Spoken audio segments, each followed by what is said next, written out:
The Leftwinger demanded a more radical use of Holyrood's powers as SNP ministers seek the support of another party to get their budget passed. But Tories and business leaders spoke out against the threat of piling more pressure on family finances and damaging the economy. Scottish Government plans published last month already propose increasing income tax rates for most workers earning more than £33,000 a year, to raise an extra £164 million annually. Local authorities have also been urged to put up council tax by 3% to bring in an additional £77 million. Yet as Scottish Labour leader Richard Leonard has demanded a more radical use of Holyrood's powers, as Scottish Labour said its income plans would raise an extra £540 million. Labour is willing to ask the wealthiest few to pay more to benefit the many, and redistribute real economic power to local communities, Richard Leonard, but minority administration needs the backing of another party to get the budget through tomorrow's first vote in Parliament. Labour's income tax proposals the Scottish Government starter rate of 19p, but it places the threshold for a 45p rate at over £60,000 and introduces a new 50p top rate for those earning over £100,000. Under the government's draft budget, a 46p rate only kicks in for earnings over £150,000. Yet as Scottish Labour also want to give councils the power to introduce a tourist tax on hotel stays. Labour said its income plans would raise an extra £540 million and wants to give councils the power to introduce a tourist tax on hotel stays.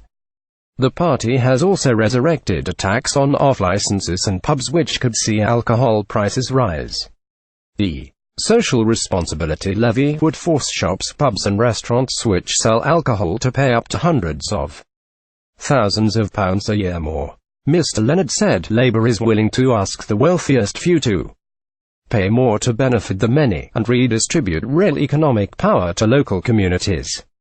Yet Labour said the extra revenue would allow £545 million of spending on public services. The question now for other parties is, do they agree with us? Other demands include a land value tax on economically inactive land and the full use of non-domestic rates income. Labour said the extra revenue would allow £545 million of spending on public services, a £5 child benefit top-up, £100 million of extra NHS funding, and a fully funded public sector pay increase.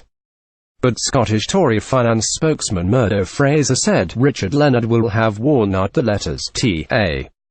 and X on his keyboard setting out these proposals. Like the SNP and the Greens, it seems Labour's only idea for generating more cash for public services is hammering hard workers. Scottish Retail Consortium SRC Director David Lonsdale said, "Our concern with the package of tax rises envisaged is that it would dent consumer spending and commercial investment further, making it more likely to hold back the economy as to stimulate it." Greens co-convener Patrick Harvey, who is the SNP's likeliest ally, said, if they intend to raise the revenue needed to protect local services, they'll need to accept at least some of what the opposition parties have proposed. But Finance Secretary Derek Mackay described Labour's proposals as fantasy figures that were riddled with factual blunders. He added, not only would the plans raise far less than they claim, even where they will raise some revenue, for some of the suggestions that money won't be available for years.